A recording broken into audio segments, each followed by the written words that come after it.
Assalamualaikum warahmatullahi wabarakatuh. Alhamdulillah arsala rasulah bil huda wa dinil haq liyudhhirahu ala dini kullih wa kafa billahi syahida. Asyhadu an la ilaha illallah wahdahu la syarikalah wa asyhadu anna Muhammadan abduhu wa rasuluh allazi la nabiyya ba'da amma ba'du. Para pemirsa yang dirahmati Allah, kembali sama-sama kita menyampaikan puji dan syukur kepada Allah yang sudah mempertemukan kita dengan bulan yang penuh rahmat, bulan yang penuh dengan berbagai macam nikmat Allah, terutama pahala yang digandakan. Selawat dan beriring salam kita sampaikan kepada junjungan kita Rasulullah Muhammad SAW. Mudah-mudahan kita bisa istiqomah terhadap apa yang beliau tinggalkan, Al-Quran dan As-Sunnah. Pemirsa yang dirahmati Allah, pada kesempatan ini kita akan menyampaikan sebuah problematika yang berada di lingkungan kita. Bila kita bicara tentang kemiskinan, maka ukuran tertentunya adalah orang-orang yang tidak mampu memenuhi kebutuhan keluarganya, baik sandang, papan, maupun pangan. Sehingga konseptualnya adalah orang yang mencari kehidupan itu tidak mampu membahagiakan keluarganya dalam ukuran tertentu. Andai kata kita mengukur dari upah minimum, maka penghasilan mereka itu adalah mungkin dalam kisaran 80 sampai dengan 90% kemampuan mereka untuk memperoleh dari dasar kehidupan yang mereka perlukan. Dan ini adalah masalah utama yang berada di sekeliling kita. Islam konsisten dan punya konsep yang jelas di dalam mengentaskan kemiskinan melalui bahwasanya ada yang akan disampaikan orang-orang yang berkemampuan yang menghasilkan sekitar 85 gram emas murni selama dalam kurun waktu 1 tahun, maka mereka berkewajiban untuk mengeluarkan zakatnya.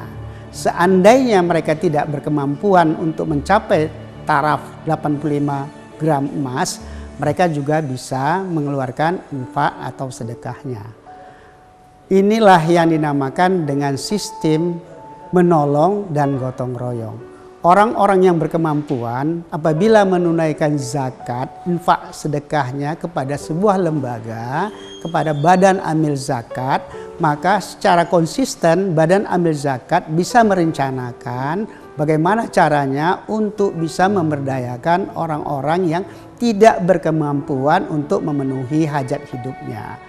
Nah, secara konsisten apabila para muzaki yang kita sampaikan tadi adalah orang-orang kaya yang berkemampuan untuk mendapatkan hasil yang maksimal dari usahanya sehingga dia menyalurkan zakat dan infak sedekahnya kepada lembaga, maka secara struktur lembaga atau badan amil zakat akan menyampaikan kepada orang-orang yang berhak menerimanya. Dari sisi asnaf ada 2, misalnya fakir. Fakir dapat kita kategorikan adalah orang yang berkemampuan paling rendah sehingga kita memberikan bantuan dalam bentuk konsumtif. Tetapi apabila dia miskin dan punya keterampilan, skill atau yang bisa meningkatkan taraf hidupnya, maka badan amil zakat bisa juga menyampaikan bantuannya itu dalam bentuk produktif.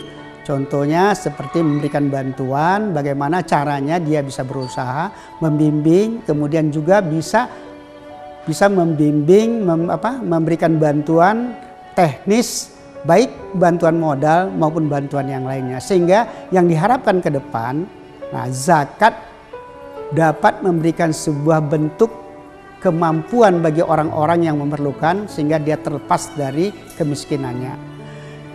Secara tidak langsung, kalau misalnya tradisi kita yang selama ini bagi para muzaki kita itu memberikan bantuan kepada tetangga, kepada keluarga, distribusikan kepada Basnas atau Badan Amil Zakat atau lembaga lain yang memang dilindungi oleh undang-undang dalam menjalankan tugasnya, maka tidaklah sulit sekali untuk memberantas kemiskinan ini.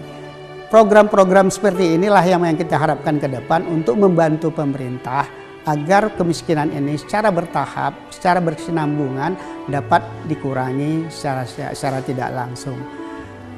Banyak hal-hal yang bisa dipekerjakan, apakah para mustahik, mulai dari fakir, miskin, orang-orang yang tidak mampu untuk mensekolahkan anaknya, atau orang-orang yang tidak mampu untuk menjalankan ibadah-ibadah yang lain karena keterbatasan sarana, itu bisa dibantu melalui Badan Amil Zakat.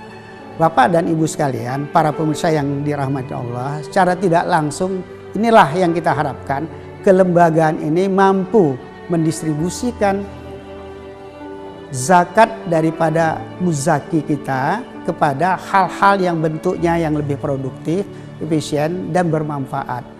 Sangat disayangkan, tradisi kita ini masih banyak para muzaki kita itu yang memberikan secara langsung kepada para mustahik. Bukan masalah salah dan tidak salahnya, tapi alangkah baiknya kalau memang secara dikoordinasikan bisa diserahkan kepada Badan Amil Zakat, kemudian Badan Amil Zakat yang menyalurkannya kepada mustahik yang memerlukannya. Saya pikir inilah kira-kira pandangan ke depan bagaimana cara mengentaskan kemiskinan yang paling efektif, maka berzakatlah melalui lembaga, dan lembagalah atau membina para mustahik kita itu untuk menjadi minimal menjadi munfik yang bisa berinfak. Mudah-mudahan bisa pula dia dibina menjadi orang-orang yang nantinya menjadi orang muzaki.